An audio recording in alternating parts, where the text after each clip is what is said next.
Hi everybody. Well, yep, the heater just clicked off. I turned that off because I'm not sure about whether you're going to hear that hum going in the background, and sometimes you can, and it interferes with all the sound. But yeah, here's Jack wanting out, although he's getting pretty close to needing a feed, actually. I think about it, but I'm going to keep the cam on him, and I'm going to turn that volume down so we don't hear that constant noise. So you waiting on me to put my hand out to give you a hand? Yes, lots of videos with Jack at the moment. He seems to be the boy wanting to come on out, because one-handed, you know, is not exactly the easiest way for me to do it with Jack these days. So he really needs to go down lower so that he can, yeah, get himself out a little bit better. But I'm doing this video, and I guess Jack is a very appropriate snake to be doing it with. Would you like to come over this way? Like, I can only do so much. You go down a bit lower and then you can make your way out a bit better, rather than relying totally on me to give you that support, buddy. I can't, and I'm not, yeah, camera up, gay. Yep. Okay, so how far are you going to be able to make it out before you think to yourself, I'm not feeling secure enough? Hey? But yeah, this video I'm doing appropriately with Jack. I had somebody ask me about Dakota and family, how misinformed people are when it comes to snakes, and they're right. Lots of people are very much, are you right, dude? Misinformed, misguided, whatever way you would like to put it. And I'm not talking about just care of them, because we know that we can all be a little bit different in how we feel about that.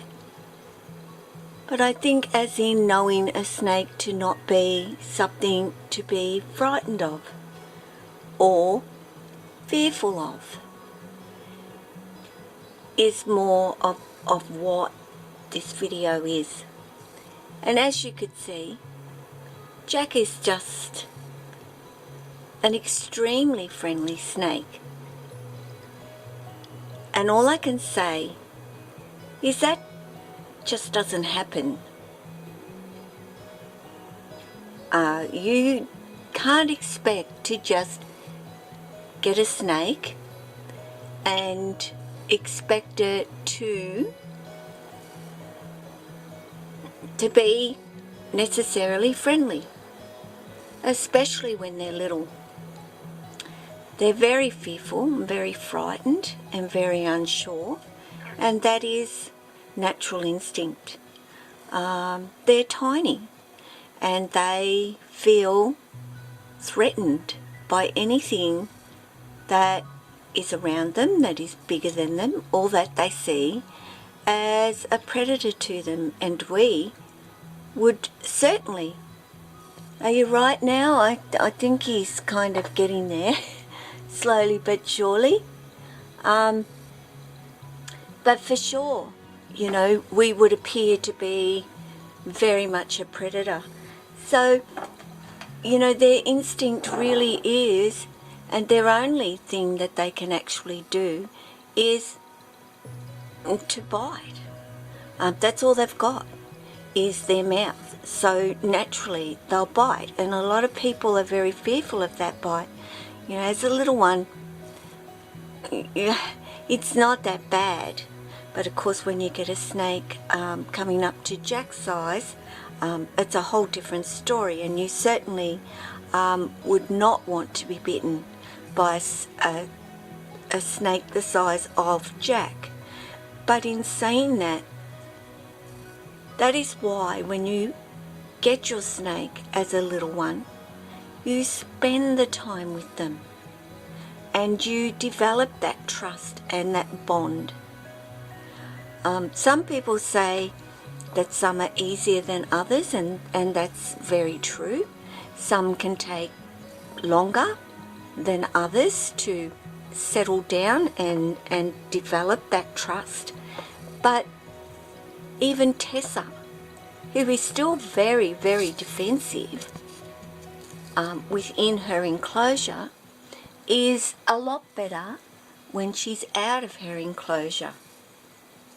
Now Jack, I can say to you, even as a baby, well, and I didn't get him as a baby, and I'm not really sure of the age that Jack was, but oh my goodness, let's just say, well, and it's, I don't know if I'm in Zoom, no, I'm not actually. Let's just say when Jack arrived, he maybe was, well, I can't even, but maybe this long, from his tail to his tip of his nose, so he wasn't really that old. Little bit wary, for sure, a little bit unsure of me. Totally, I was a complete stranger. He had been left sitting in a tub in total darkness for months and hadn't been fed. And yes, when I got him out, I used a hook.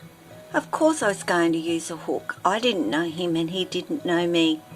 But in the reality of it, I didn't need to use a hook. And maybe that was because he was too darn weak to be bothered to even fight.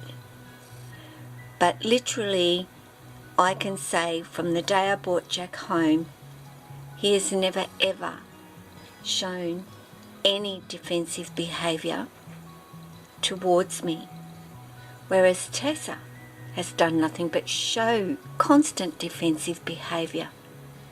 But it isn't out of wanting to harm you personally, and I've done that video as in never take it personally, because it's not. It is just them expressing fear, that they're not sure, that they are afraid. And that's all that it is. So, yes, there is a lot of videos out there where you see snakes biting people and having a go at people and so on. That isn't the majority of snakes at all. And when you've had a snake and you've brought them up with a lot of love and care, this is what you get.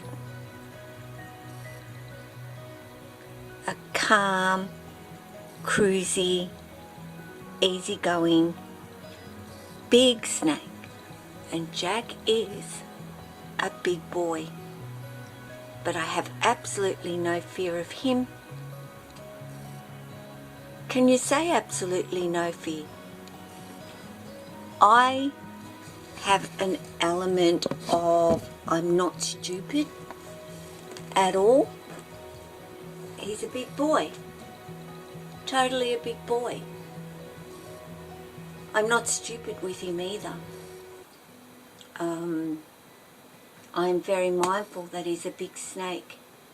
I watch his body language, I watch him, and I can pretty much read whether he's in a mood or he's not in a mood. And it's very rarely that Jack is in a mood anyway.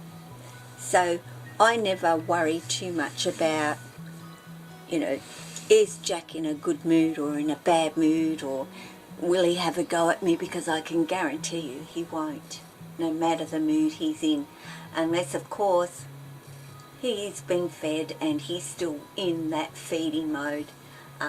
Of course then I'm sensible with Jack. But you know, I can say honestly, those videos out there where you see snakes biting people are snakes that haven't been socialised or had a lot of human interaction, and not just because they're a nasty snake. And I hear people say that, well, this is just one mean nasty snake. There's always a reason why there's a mean nasty snake, and it's not just because that snake's chosen to be that way. Sure, some have a little bit more of a temper on them than others, but even those, if you spend the time with them, will slowly but surely calm down. And that is truly all that I can say to each and every one of you. Those videos, yep, they get a lot of views. Oh, my snake bit me. Snakes biting. One mean nasty snake, and so on, will get the views. It seems everybody wants to see something like that, but it's not the reality. It really isn't the reality of your snakes, So my cat has decided to go in and check out Jack's enclosure. Well, you can't go in there, darling. That is Jack's home. Sorry. Yeah. So yeah, misinformation, misguided, just getting the wrong impression when you see those sorts of videos. And I hope that in you seeing my videos, you see just how beautiful they are, and that they do make good pets. And they make good pets if this is what you're willing to do with them. If you don't do this with them, then what are they really? I guess that's my question. What really are they? Except this thing that sits in an enclosure that you look at. That's not how I keep my snakes. That's not how I care for my snakes. I make them a part of my life, as in pets. So next time you see a snake biting somebody, or a video of a snake biting somebody, stop and say to yourself, why did that snake do that? And not, oh, they're just nasty, horrible creatures. Because they're not. So take care of yourself, take care of your family, your friends, your snakes, and of course, all your animals. Ciao.